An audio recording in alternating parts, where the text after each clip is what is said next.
Hello everyone, I am Akanksha Tiwari from path IAS academy. और आज हम लोग लेकर के आए हैं यूपीएससी करंट अफेयर्स MCQ की पहली सीरीज़। और ये सीरीज़ आपको हर फ्राइडे हमारे यूट्यूब चैनल पे देखने को मिलेगी लाइव सेशन में।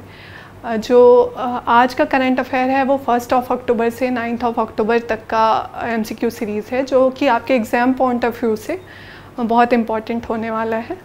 तो चलिए शुरू करते हैं पहले क्वेश्चन से। तो पहला क्वेश्चन, ये क्वेश्चन आया क्यों, पहले इसके बारे में जानते हैं। तो ये क्वेश्चन इसलिए है क्योंकि आपने न्यूज़ में देखा होगा, आर्टिकल्स पढ़े होंगे कि एक कफ सिरप है, कोल्ड्रिफ नाम है जिसका, जिसके कारण MP में, मध्य प्रदेश में और राजस्थान में बहुत सारे बच्चों की डेथ हो रही है। तो उस दवा के अंदर ऐसा क्या कंटेमिनेटेड है जिसके कारण ये बच्चों की डेथ हो रही है। तो पहला क्वेश्चन मैं रीड करती हूँ। Which of the following statements are not correct in respect of diethylene glycol in pharmaceuticals in India. तो पहला ऑप्शन है इसका, diethylene glycol is colourless, odourless and hygroscopic liquid commonly used as an industrial solvent. दूसरा है, the food safety and standard authority of India is the primary agency regulating DEG use in medicine. जो तीसरा statement है वो, DEG से is safe for human consumption and is often use as a pharmaceutical additive. तो ये नीचे option दिए हुए हैं, उनमें से आपको सही आंसर पे क्लिक करना है। पॉज ले लीजिए आप और सही आंसर कमेंट कर सकते हैं उसके बाद आप।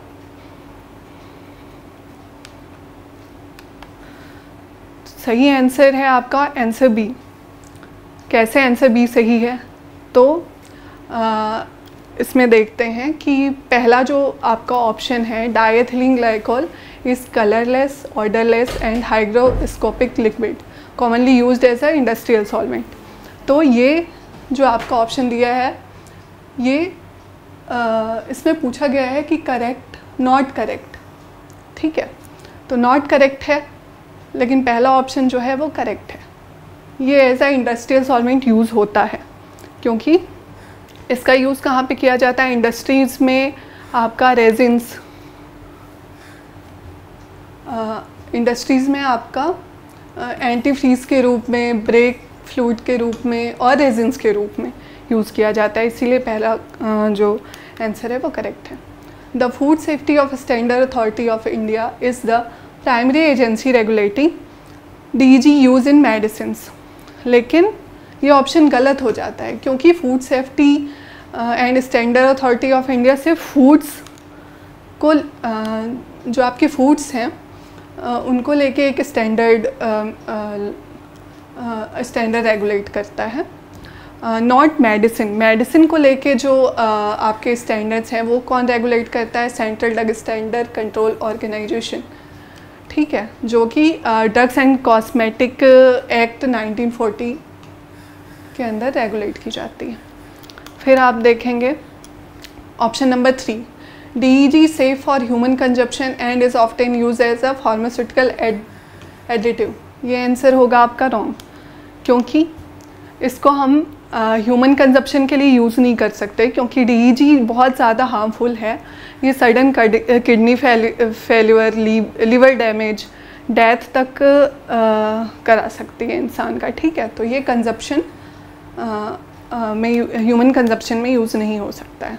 तो आपका यहाँ से राइट आंसर हो जाता है ऑप्शन नंबर बी। ठीक है, अब क्वेश्चन नंबर 2 देखते हैं। क्वेश्चन नंबर 2 है, with reference to the Chief Justice of India consider the following. ठीक है, तो पहला स्टेटमेंट है आपका कि the CJI is appointed by the President of India based on seniority among the जजेस ऑफ द सुप्रीम कोर्ट। दूसरा ऑप्शन है, the CJI decided the composition of benches in the Supreme Court and allocates cases to them. Option number 3 है, the CGI can participate in parliamentary proceeding and vote on legislation. अब CGI क्यों आ गया आपके current affairs में? क्योंकि आपने news में अभी BR वघई जो हमारे चीफ जस्टिस ऑफ इंडिया है उनके बारे में सुना होगा, इसलिए वहाँ से ये क्वेश्चन उठता है। वो न्यूज़ इतना इम्पॉर्टेंट नहीं है, but chief Justice of India जो है वो इम्पॉर्टेंट हो जाता है आपके लिए। तो थोड़ा पॉज लीजिए और इसका आंसर दीजिए। तो आपका इसका आंसर है आंसर नंबर 1। ठीक है, तो इसमें स्टेटमेंट 1 करेक्ट क्यों है? क्योंकि CGI जो है वो किसके द्वारा अपॉइंट किया जाता है? President of India. ठीक है, और सीनियरिटी बेसिस पे ही इनको अपॉइंट किया जाता है। दूसरा ऑप्शन करेक्ट कैसे हुआ आपका? दूसरा ऑप्शन करेक्ट ऐसे हो जाता है क्योंकि जो CGI है वही डिसाइड करते हैं composition of benches in the Supreme Court and allocate cases to them. ठीक है, उनको केसेस भी CGI ही अलॉट करेंगे। ठीक है, तीसरा हो जाता है the CGI can participate in parliamentary proceeding and vote on legislation. देखिए, जो चीफ जस्टिस ऑफ इंडिया हैं वो आपका लेजिस्लेचर के पार्ट नहीं हैं, वो जुडिशरी के पार्ट हैं, तो उनको कोई भी अधिकार नहीं है कि वो वहाँ पे प्रोसीडिंग में वोट करें। ठीक है, तो ऑप्शन 3 यहाँ से हमारा गलत हो जाता है और सही ऑप्शन इसमें से आपको चूज़ करना है। तो ऑप्शन 1 एंड 2, 1 एंड 2 किस में है? Option number A। तो यहाँ से आपका ऑप्शन नंबर A करेक्ट हुआ। तीसरे क्वेश्चन में आते हैं। मिशन सुदर्शन चक्र। मिशन सुदर्शन चक्र भी बहुत न्यूज़ में था, इसलिए ये टॉपिक आपका सामने आया है। तो यहाँ पे देखते हैं क्वेश्चन नंबर 3। मैं रीड करती हूँ। The reference to Mission Sudarshan Chakra consider the following.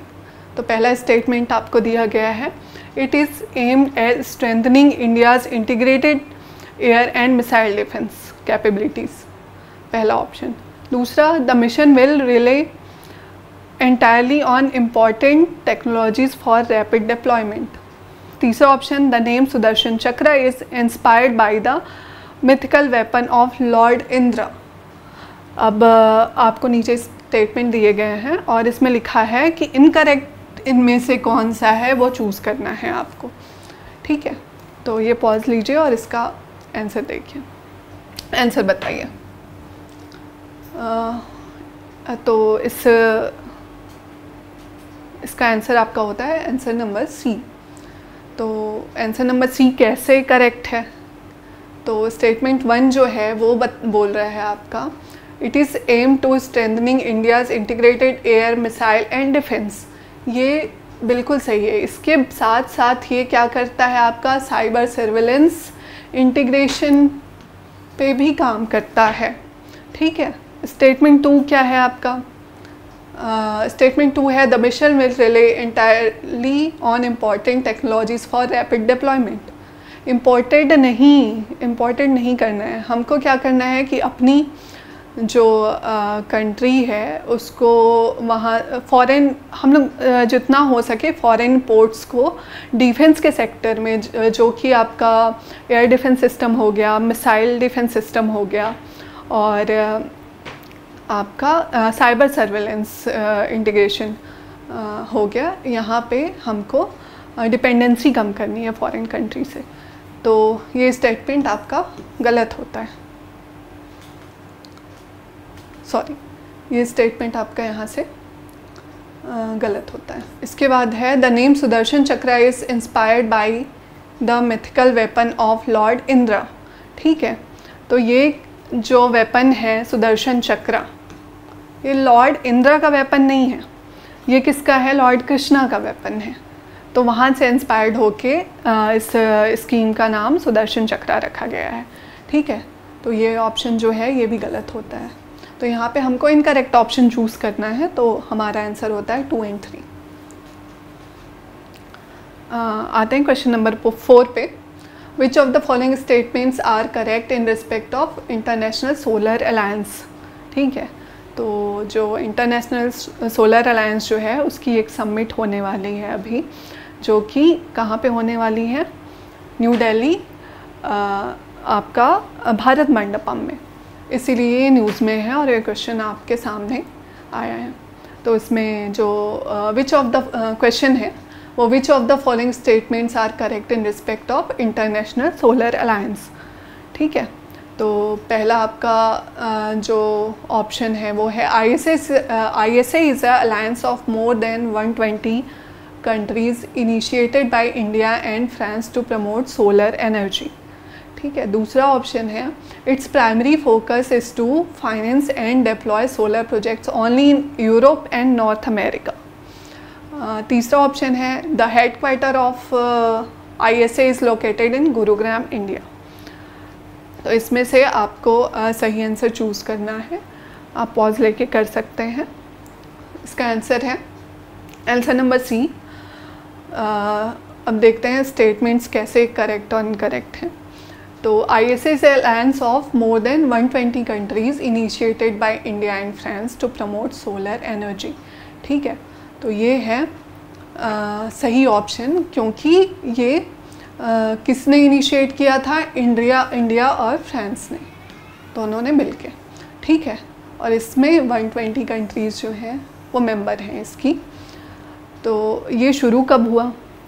तो शुरू हुआ आपका यहाँ पे लिखा हुआ है COP21 पेरिस 2015 जब हुआ पेरिस में, तो वहाँ पे आपका इसको ISA को फॉर्मली लॉन्च किया गया।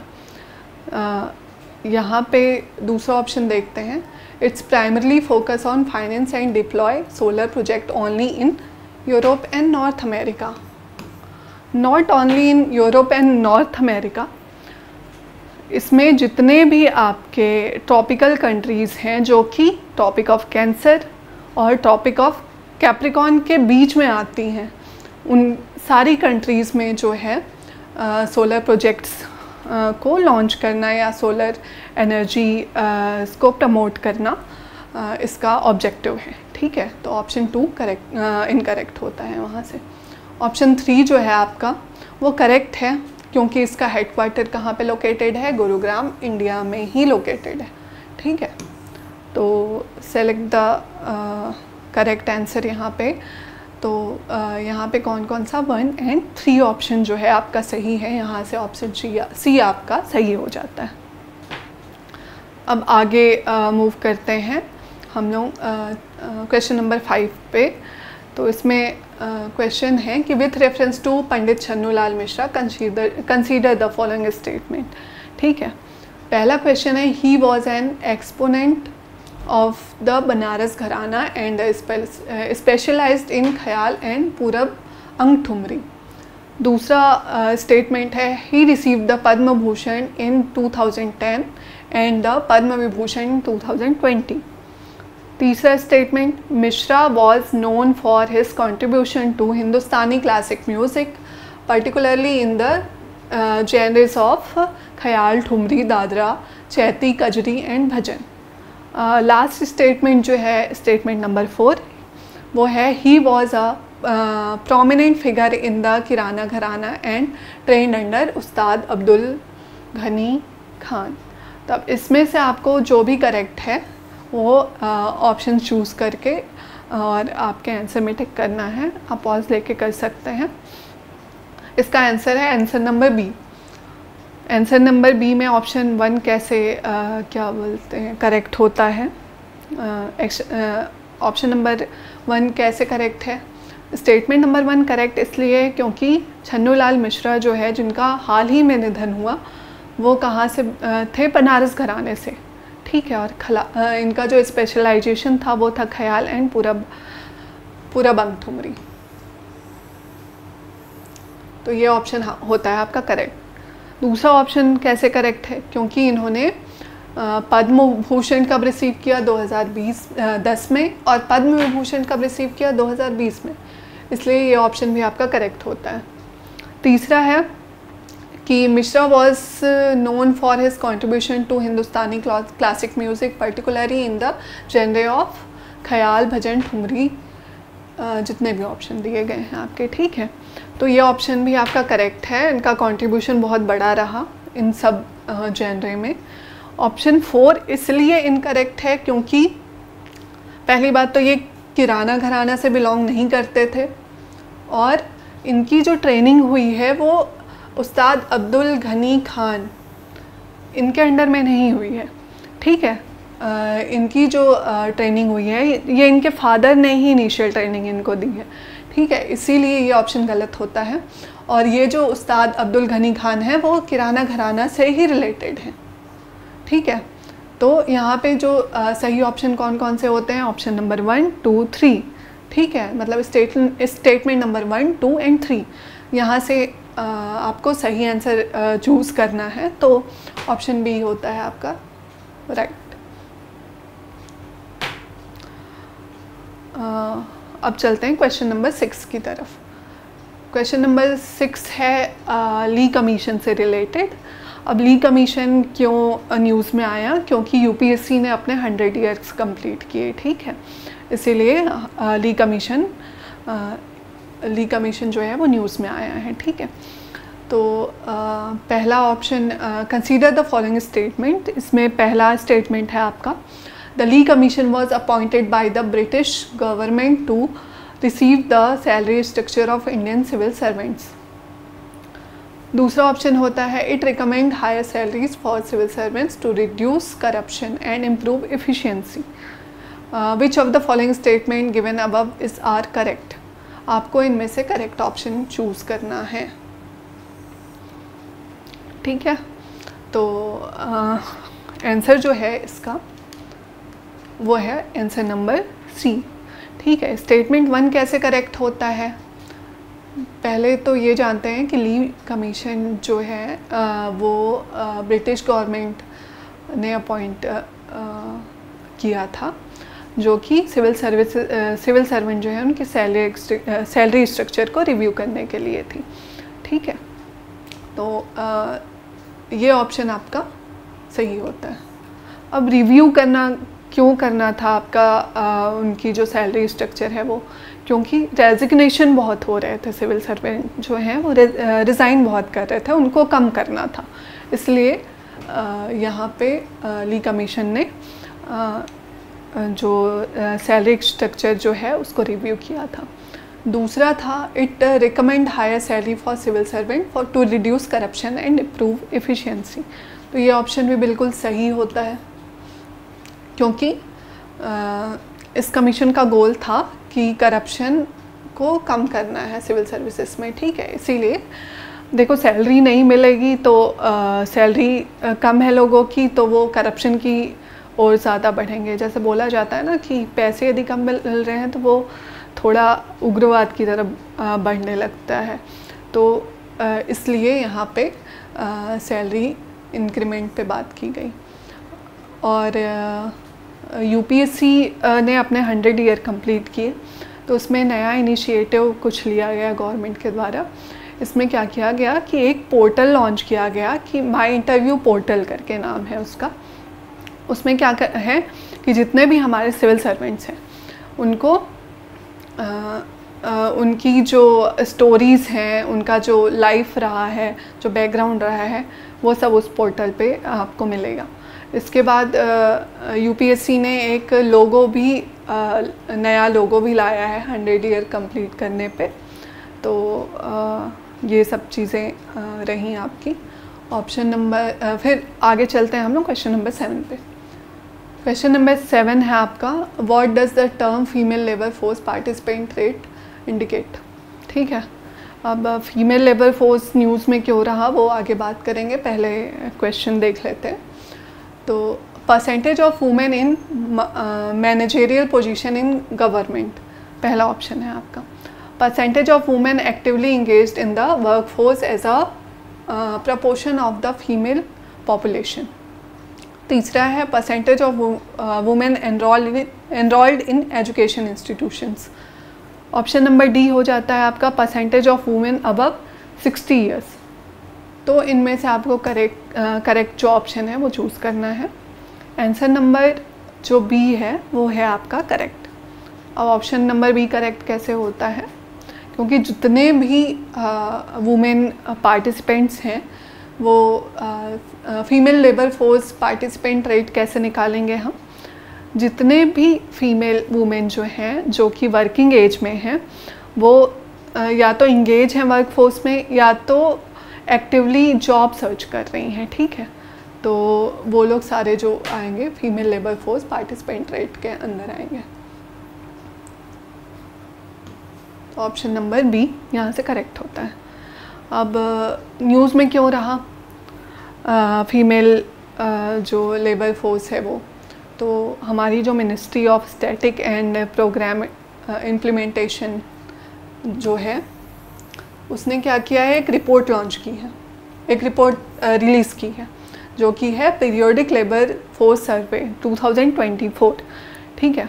2024 में ये जो रिपोर्ट आई है वो क्या बताती है कि वुमेन का पार्टिसिपेशन एग्रीकल्चर में कितना बढ़ा है। तो वो अप्रॉक्सीमेटली आपका इंक्रीज़ हुआ है 135%, ठीक है, एग्रीकल्चर में। और सबसे ज़्यादा कहाँ पे हुआ है, उत्तर प्रदेश और बिहार में।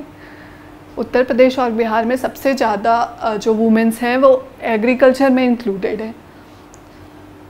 इसके बाद लगभग 42% ऑफ वुमेन्स जो हैं इंडिया में वो एग्रीकल्चर में इन्वॉल्व है, ठीक है। तो ये जो है ये आपका ये रिपोर्ट लॉन्च हुई इसलिए ये न्यूज़ हाईलाइटेड है और ये फीमेल लेबर फोर्स जो है वो आपका न्यूज़ में है, इसलिए ये टॉपिक आपके सामने है। Okay, thank you everyone.